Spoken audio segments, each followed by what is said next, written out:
right. Well, Microsoft is doing all sorts of things to confuse their fan base. A major remake from the Microsoft first party camp is hitting PlayStation. And we got both good news and bad news for one of the most anticipated games of all time that we'll get to in just a moment. But let's kick things off with the monthly free games from PlayStation Plus and Xbox Game Pass. Welcome back to the Game News Show, everybody. So first up, we've got PlayStation Plus monthly games for May: Ark, Survival Ascended, Balatro, and Warhammer 40k Bolt Gun, all on PlayStation Plus. Cool, not a bad selection. Balatro easily being my favorite of those handful of games. If you haven't played it yet, definitely download it and play it. It's a lot of fun.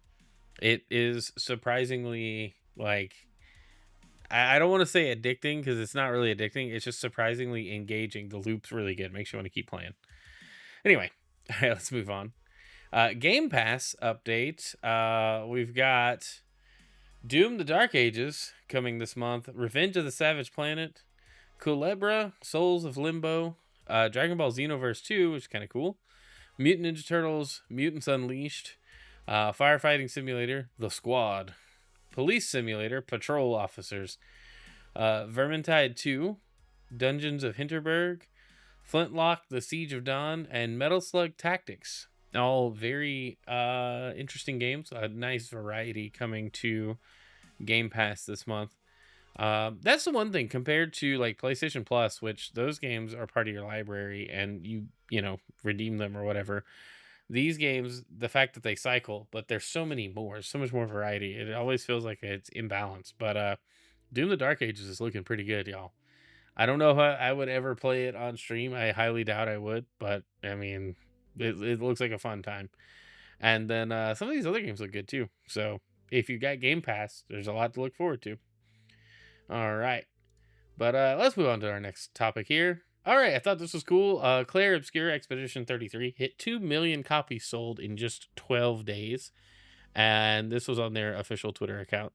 12 days in, Clair Obscur Expedition 33 has crossed 2 million copies sold. We've watched in awe as many of you began your journey, feeling every step, every emotion, every revelation alongside you.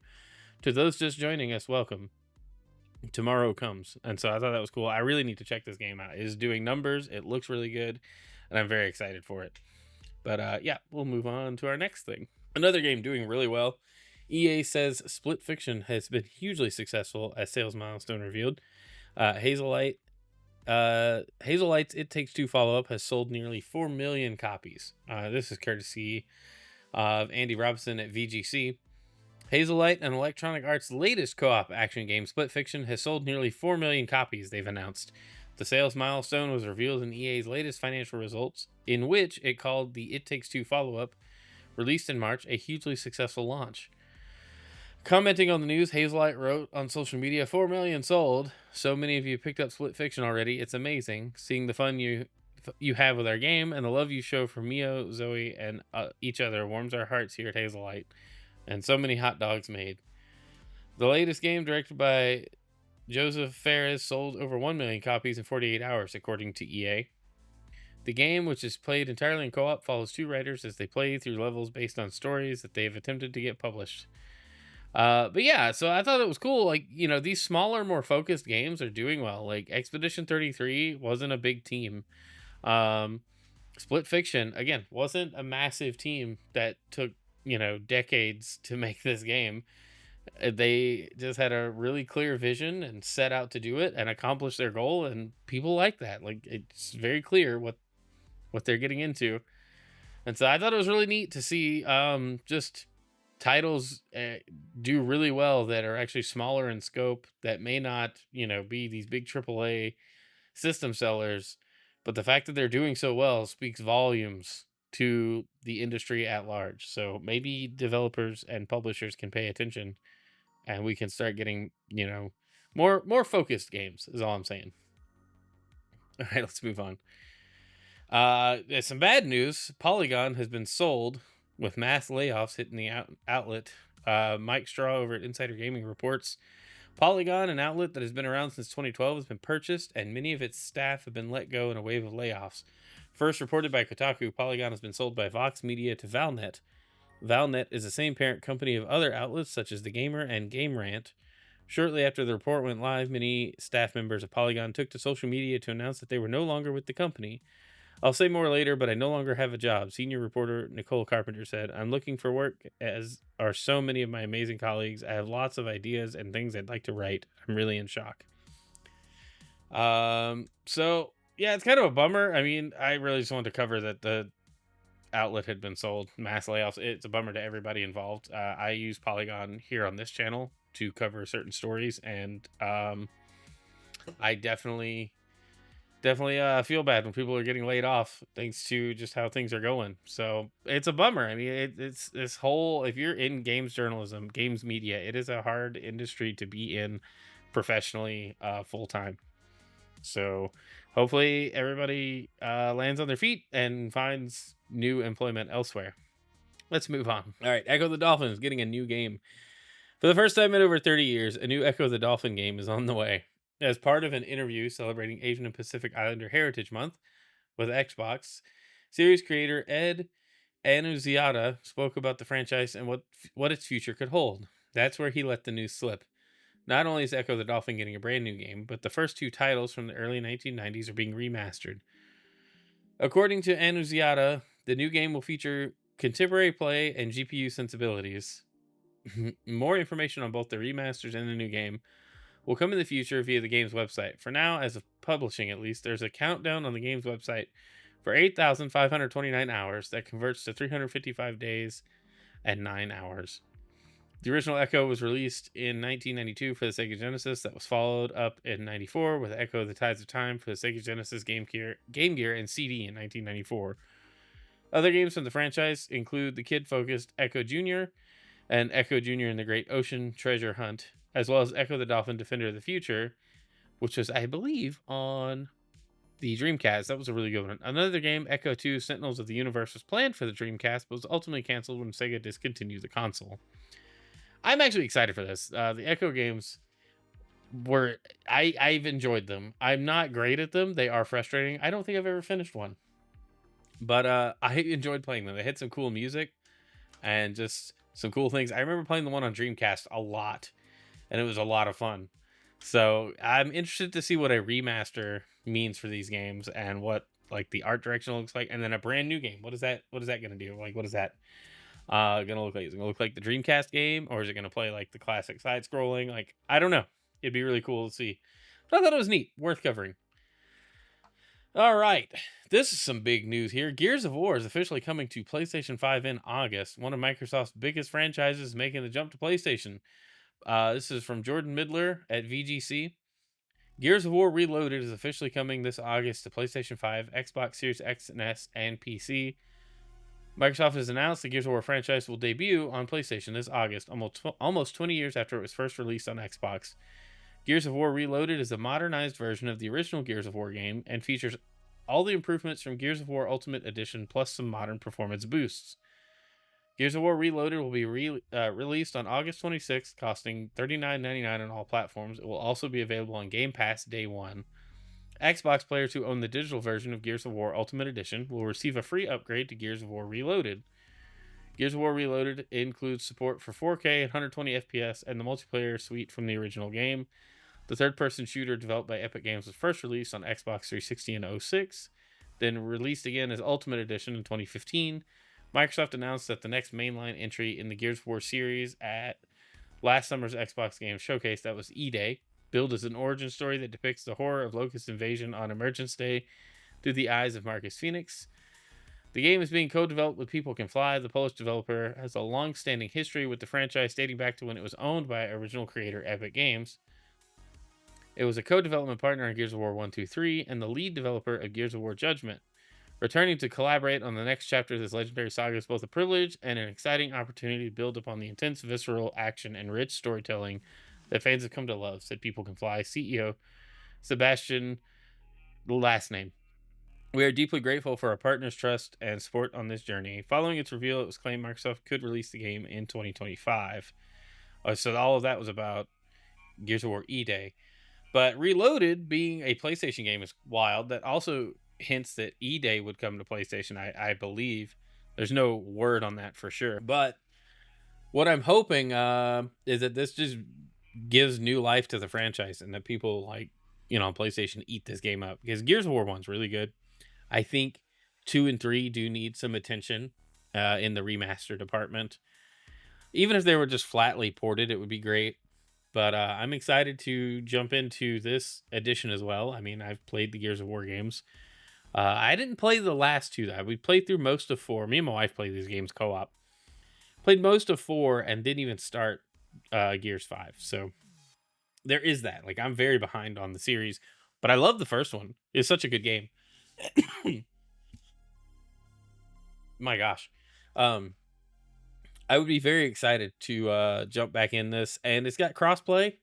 So there's going to be plenty of multiplayer lobbies opened, hitting Game Pass and PC and PS5. Like, that's just crazy.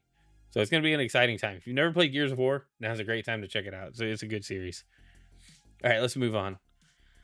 Microsoft is raising the price for all Xbox Series consoles, accessories, and games. This one comes from Insider Gaming, Sam Sepiol. This was last week. This got put out. This is wild to see. What is Microsoft doing here? Xbox Series console prices increased globally, according to a report by IGN. Microsoft's new pricing strategy for Xbox Series consoles, accessories, and games will arrive globally, whereas headsets will see an increase only in the United States and Canada. In a statement to IGN, Microsoft stated that they understand that these changes are challenging and were made with careful consideration given to market conditions and the rising cost of development. And then the expected price increases, which, keep in mind, these consoles are 5 years old. We're well into this generation. This makes no sense. The Series S goes from 380 to 380 from, this is weird. Why not? Anyway, Series S 512 gig increased to 380 from 300, so an $80 markup. The 1 terabyte version is 350. Was 350, is now 430. The Series X digital edition increased to 550 from 450, so $100 increase. The Series X base model with the disk drive, like the launch model, increased to $600, which is insane. And then the 2 terabyte Galaxy Special Edition increased to $730 from $600, which is still insane. $600 for a console is not the price point you want to have. I mean, my gosh, we had the PS3. We saw what happened. $599. I mean, come on. All right, then the accessories go up a little bit. The controllers, $65 for the core controller, $70 for a specific color. Special edition controllers are $80. Limited edition controllers are $90. Elite controllers going up to $150 for the core, $200 for the full, which is still a lot for a controller. Like, good lord. Stereo headset, $65, and the wireless headset increased to $120 from $110. This is just crazy. I guess the tariffs and other things are coming into play here, but this is wild and unexpected. I guess maybe it's not that unexpected. We've been hearing about hardware and stuff getting more expensive as time goes on, but it's just hard to imagine anyone wanting to buy this stuff now. You do better to buy it secondhand. People are gonna maybe adjust the secondhand. I don't know, the secondhand market would adjust a lot outside of like GameStop and stuff. But this is weird. This is a weird time because we're midway through this console generation. We're hearing reports of the next Xbox within the next 2 years, and this is just crazy. Like, why is this happening now? And would anybody take advantage of this? I highly doubt. Microsoft's already last place in sales, so I'm curious what the end game is here. But hey, at least their games are coming to PlayStation now. So if you have a PlayStation, or if you already have an Xbox, I mean, you're not hurt any. It's just that hurts the future sales of consoles. Anyway, let's move on down the list here, because this is just dumb. I just don't see this going any kind of favorably for Microsoft. Anyway, all right. Well, Grand Theft Auto 6 is delayed to 2026. A lot of people were calling this, but Rockstar Games has delivered a hammer blow to all GTA fans by announcing that GTA 6 has been pushed back to May 26th 2026. It's a lot of 26s. A lot of sixes. GTA 6, probably the biggest video game ever in terms of anticipation, impact on the games industry, and how much money it's expected to make. GTA 5 was the most successful individual piece of media in history, and all suggestions indicate GTA 6 will do the same. We've all been hoping for a 2025 release date for GTA 6. Recent updates and even the Borderlands 4 release being pushed back have indicated a 2025 release could still happen. However, Rockstar Games has firmly slammed the door shut on 2025. Hopefully, this is to avoid things like crunch. In a May 2nd news post, Rockstar Games had an announcement for the world. Hi, everyone. Grand Theft Auto 6 is now set to release on May 26, 26. We're very sorry that this is later than you expected. The interest and excitement surrounding a new Grand Theft Auto has truly been humbling for our entire team. We want to thank you for your support and your patience as we work to finish the game. With every game we've released, the goal has always been to try and exceed your expectations, and Grand Theft Auto 6 is no exception. We hope you understand that we need this extra time to deliver at the level of quality you expect and deserve. We look forward to sharing more information with you soon. Sincerely, Rockstar Games. Disappointment and sadness are palpable in the gaming community, yours truly included. On one hand, we finally have a GTA 6 release date we can start counting down the hours to. Unfortunately, it's not this year, which means we can wait for the next GTA. The wait for the next GTA game goes on. So, and then it's funny because they're like, here's the hoping we get GTA 6 trailer 2, which we got today. I'm not going to play the trailer here. This is an M-rated game. 100%. I want to draw attention to the fact that it's at 36 million views. It came out 9 hours ago. It's #1 on trending. The game's looking great. Go watch the trailer if you're interested. It shows a lot, gives you a lot more on story and a lot more updates there. It looks really good. It really does look like it's going to have a lot going for it this year. Or this time next year. All right, let's move on. And in our last story for tonight, Nintendo sues third-party accessory maker for a trademark violation, false advertising, and unfair competition. Genki says it's working with legal counsel to respond thoughtfully. So, if you guys remember, this is on GamesIndustry.biz from Vicky Blake. We featured GamesIndustry.biz a lot here. Nintendo has initiated legal action against a third-party accessories company that it alleges has violated its trademark and engaged in false advertising. According to new court papers filed in California, Nintendo is suing Genki for alleged trademark infringement, unfair competition, and false advertising after the latter publicly showcased a mock-up Switch 2 console on January 25, months before Nintendo's formal launch on April 2nd. Beginning at least as early as December 24, defendant embarked upon a strategic campaign intended to capitalize on the public interest surrounding Nintendo's next-generation console, Nintendo's lawyers said. In January 25, defendant began advertising that it gained unauthorized access to Nintendo's upcoming Switch 2 console, which had not yet been released or even revealed publicly by Nintendo.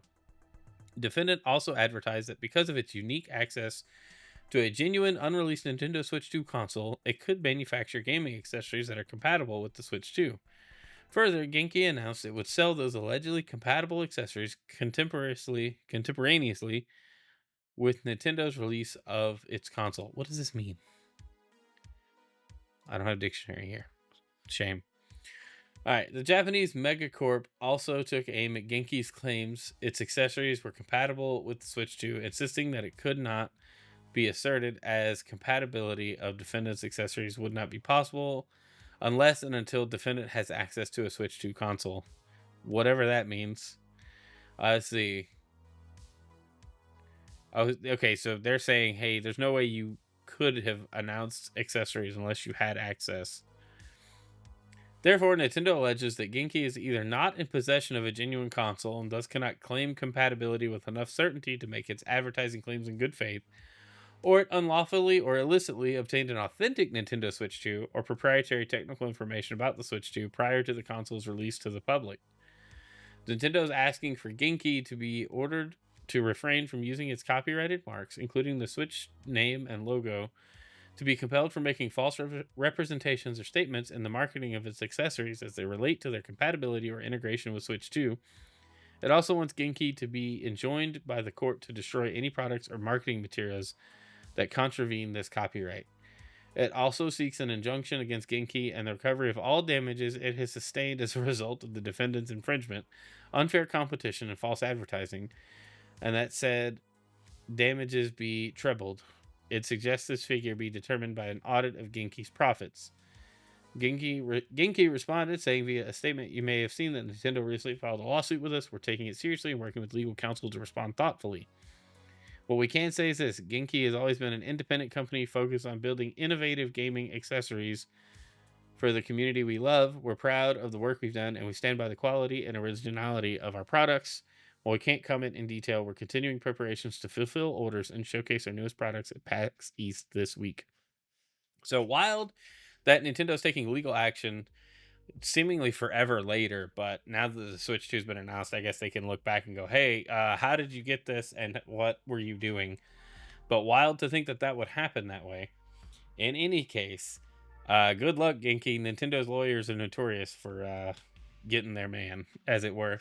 Anyway, that does it for the game news. I kind of went through this quick, so my apologies, but wild stuff going on. Microsoft increasing the price of everything on their end. GTA 6 getting delayed, and then Gears of War coming to PlayStation. Who saw that coming? Let me know what you guys think of that. If you're watching this on YouTube, let me know down in the comments. Leave a like on the video. And again, thanks for watching. If you're watching this on Twitch, you're going to go play video games. See ya.